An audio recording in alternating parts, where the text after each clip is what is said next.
Have you ever been certain your telephone would ring in the next 10 seconds? Or have you ever walked down a strange street and had the feeling that you knew what lay beyond the unturned corner? Yes? Then you've had a brief encounter with the world of the unknown. You are ready for the actual human experience that follows.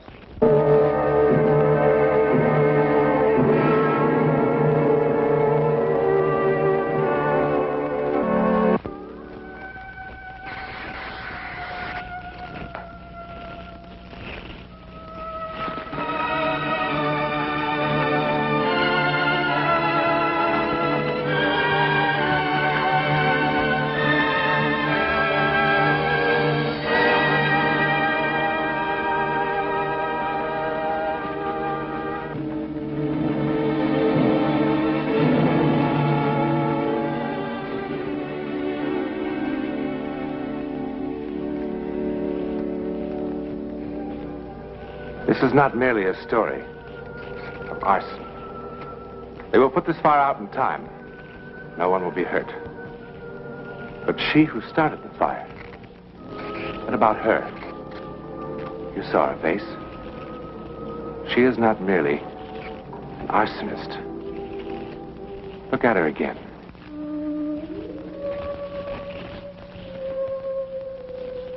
$11 exactly the same time as before, but many miles away.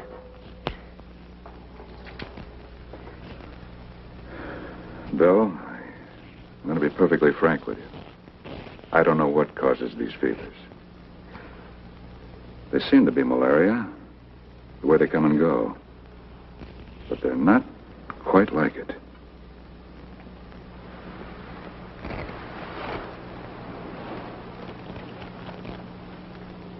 She'll be fine in the morning.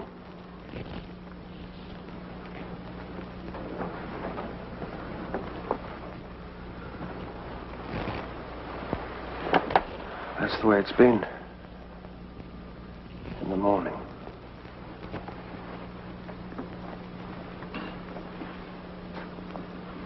She's already past the crisis. When did the fever come on? Around 10. Inside of 15 minutes, it shot up to 103. It's the fourth time this year. I just don't know.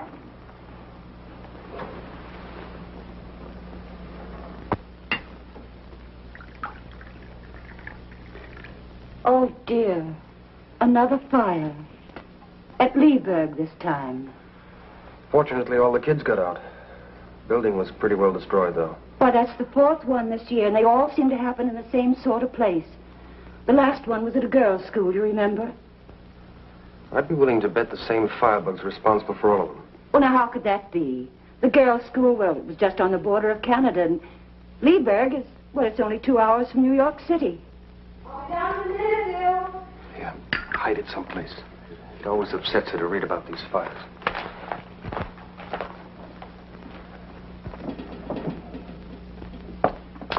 Oh, good morning, Mrs. Farley. Good morning, darling. Good morning. You know, I don't know why it took me so long to get dressed.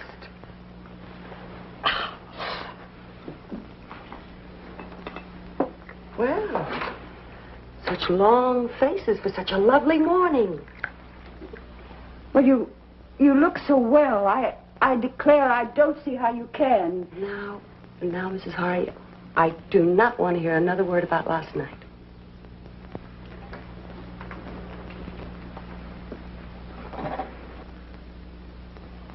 Bill. Esther. Look, What's the matter? Well, you were awfully sick last night, and... Please don't let's talk about it today. Please. All right. I love you.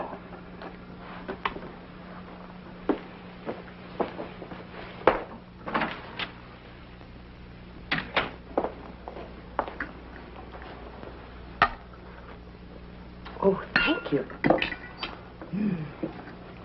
Where's the morning paper? It didn't come this morning. It always comes. What's the matter? What happened? Was there a fire last night? Now, don't upset yourself, please. What did you do with it if you burned it? No, all right. Don't you tell him I told you. And please don't let it bother you. It's no concern of yours.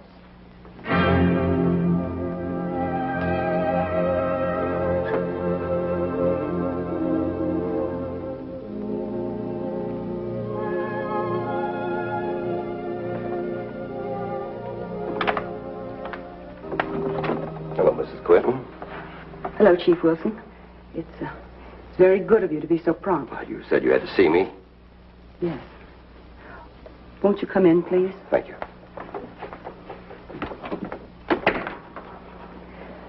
Everybody's out, so we won't be disturbed.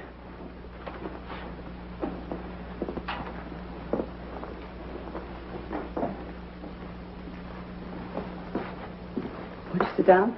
Thank you very much.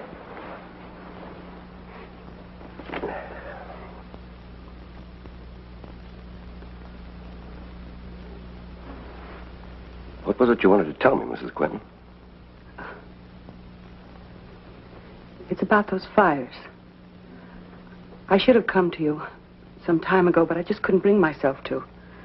But now, I'm afraid that children might be burned to death. Oh, you mean those orphanage fires? Yes, they are terrible, but thank God they're nowhere around here. But they will be. Because she will be here. Who? My sister, Emily. Oh, Mrs. Quinton.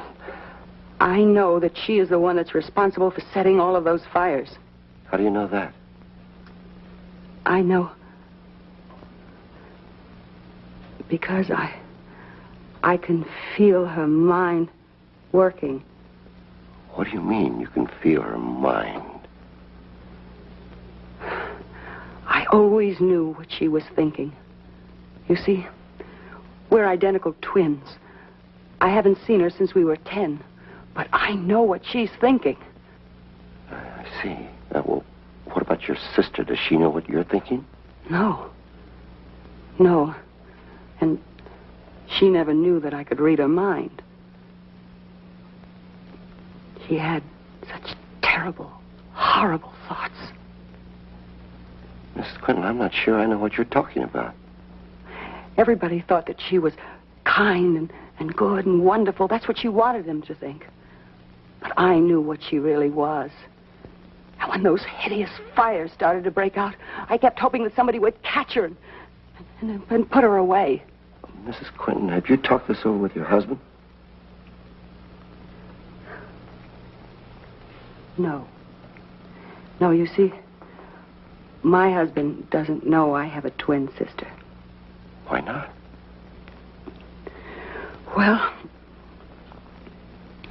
when I was 17, I left my hometown and I came to New York. That's where I met my husband.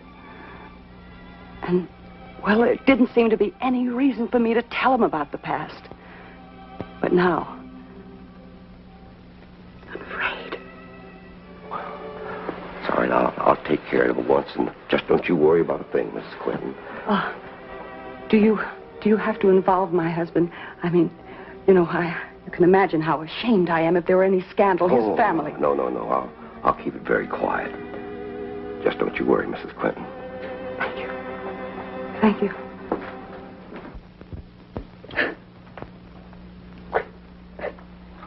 Esther. Esther, please. I knew he'd go straight to you. I should have known he'd do it. But I can't help it if he doesn't believe me. Bill, you've got to do something. You've got to do something to stop her. You must, before it's too late, you must do something. I'm sorry. I am sorry. I should have told you a long time ago. I know it. I am sorry. But Esther, we don't even know where Emily is. But she was in Leeburg last night. That's where the fire was, wasn't it? Mrs. Quinton, please, listen for a moment. If it's true that you know what your sister's thinking. If it is true, I swear to you that it is true. And working on the theory that you have a sister named Emily. You don't believe that? Well, it's hard to believe. You've never mentioned her before.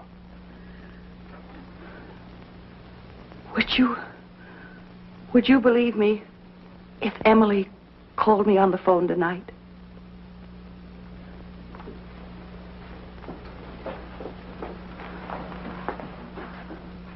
I can will her to call me. What? I can will her to call me.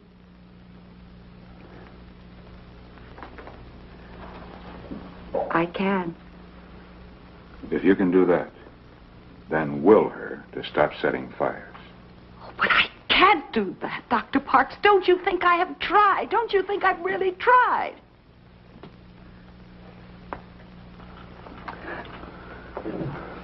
Bill, you don't believe a word I've said, do you? Well, darling, first you say that you can will her to do one thing, and then you say that you can't will her to do something else. But don't you see? I can't change what she really is. Emily is evil, Bill. She is evil.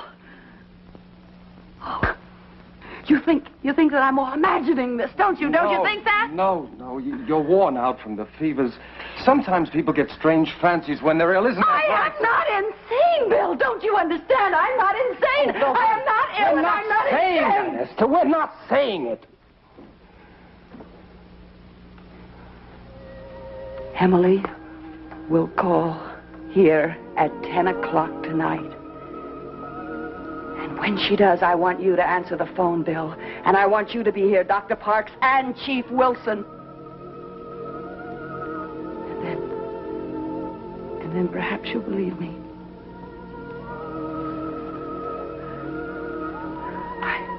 I hope it won't be too late.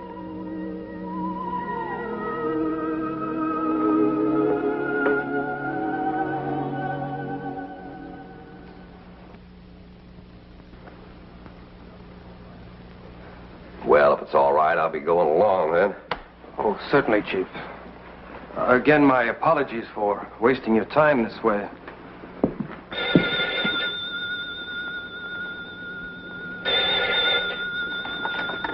Hello? Hello? What? Gainestown, New York calling. What? Yes, this is the Quentin residence. Hello? Hello? This is William Quentin. Esther's upstairs. Who's calling, please? Emily Harkness. Can you wait a second, please? I'll get Esther. Hello?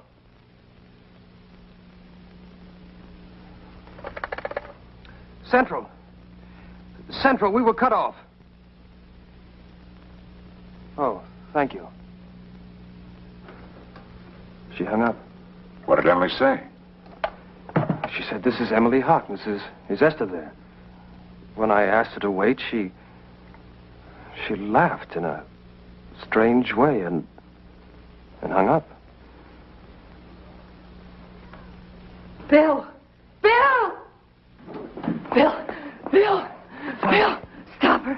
Stop her. She started. But listen- She started another fire Esther, again. darling, we just spoke to her on the phone. No, it's a convent school this time. It's in the back. It's spreading all through the building. We just Stop her. Listen to me. We just... Keep her again, Bill. Take her upstairs. Vernie, stop her. Vernie, stop. Stop her. Stop.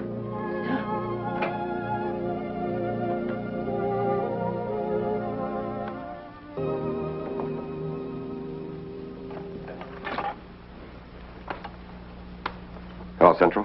Chief Wilson. I'd like to make a long-distance call. Gainestown, New York. The police station, please hurry. Hello? Hello? This is Chief Wilson, calling from Cedar Falls. Do you have a convent or parochial school in Gainestown? St. Anne's? Thank you for your information. I'll explain later. Hello, Central. Please connect me with St. Anne's School, Gainestown, New York.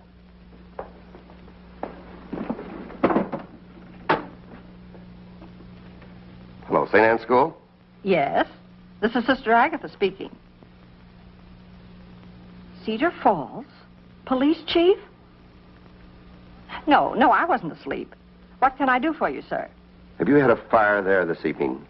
A fire? Certainly not. Wait just a minute.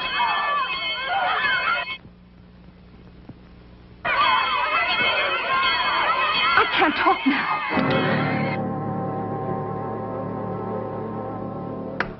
What happened? There is a fire. I heard the people yelling. I heard the bells. I'm going to get action on this right now.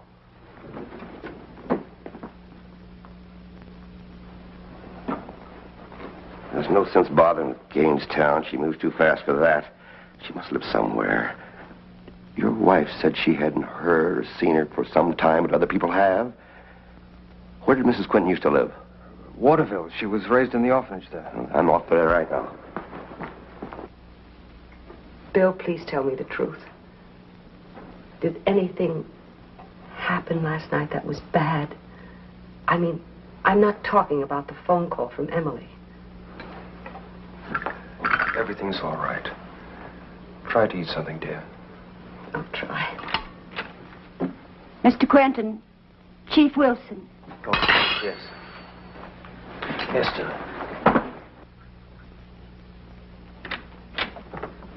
What happened? Tell me. Did you find her? Did you find her? Darling, this is a business matter. Let me No. handle it. Mrs. Quinton should hear this, too. I just got back from Waterville. I had a long talk with the superintendent of the orphanage there. Go on. Mrs. Quinton did have a twin sister, Emily, all right. They shared a room together when they were kids.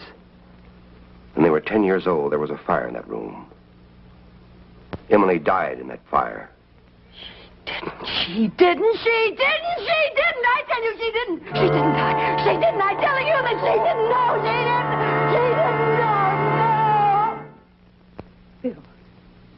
Bill, listen.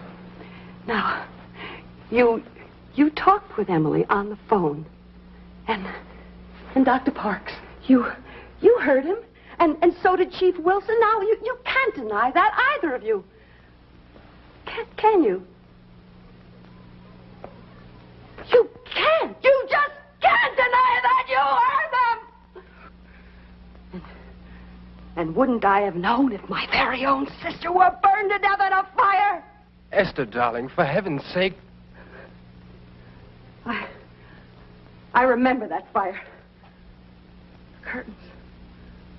The curtains, they were ablaze.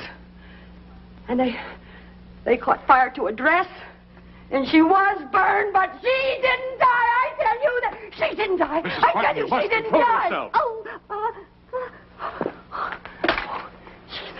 She's getting strong. She's getting stronger. Please, you've got to stop her. Stop her, please, Bill. Will her to come here. Bill. Oh, Bill, do you believe me? Yes, darling, yes. You do. You believe Will her to come here. Yes. Bill, what are you doing? You're losing your mind? She did call, Doctor. Somebody called. Somebody called at 10 o'clock, just as Esther said. And that somebody said she was Emily Harkness.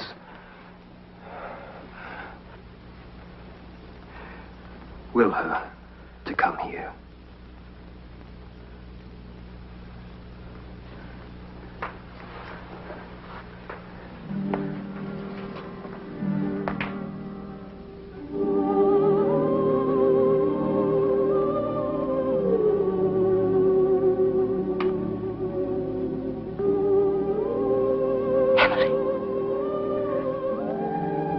Emily,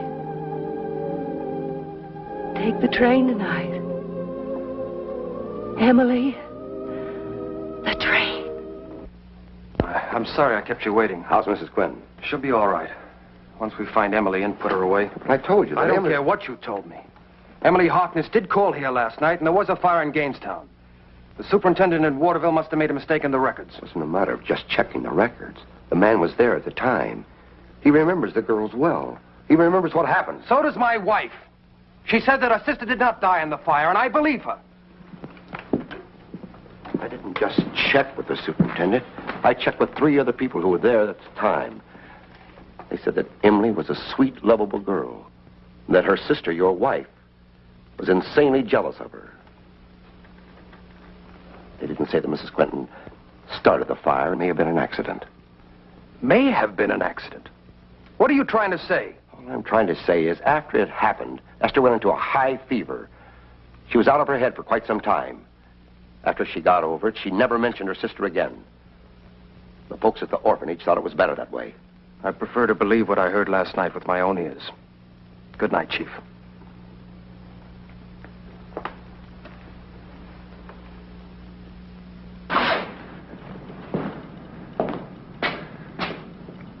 I wish we hadn't left Esther alone. She's not alone. Mrs. Harney's with her.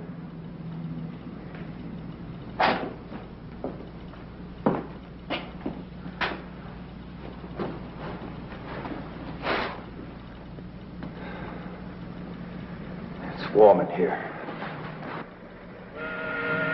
There it is.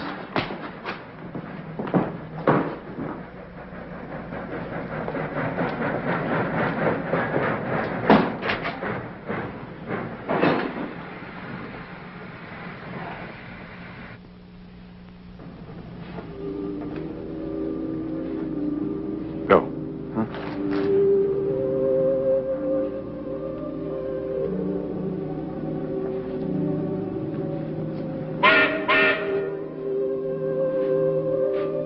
Emily?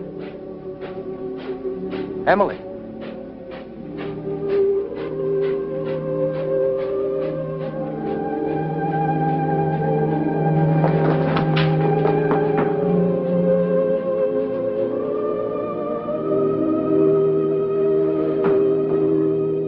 Emily! Wait!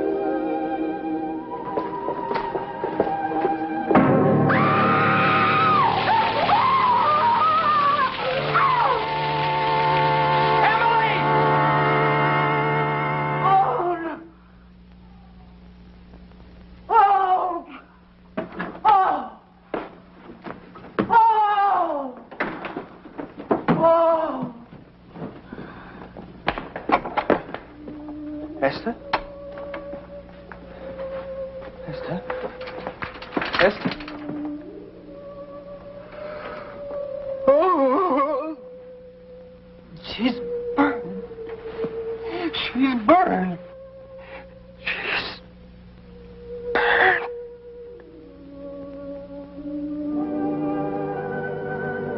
The phenomenon of bilocation, the power which enables a person to be in 2 places at once, has been reported many times. In a sense, the one entity becomes 2. The second is sometimes called the etheric double. In this instance, Esther Quinton may have been subconsciously aware of the truth, that the evil Emily was actually her other self, and so deliberately consigned both entities to the flames.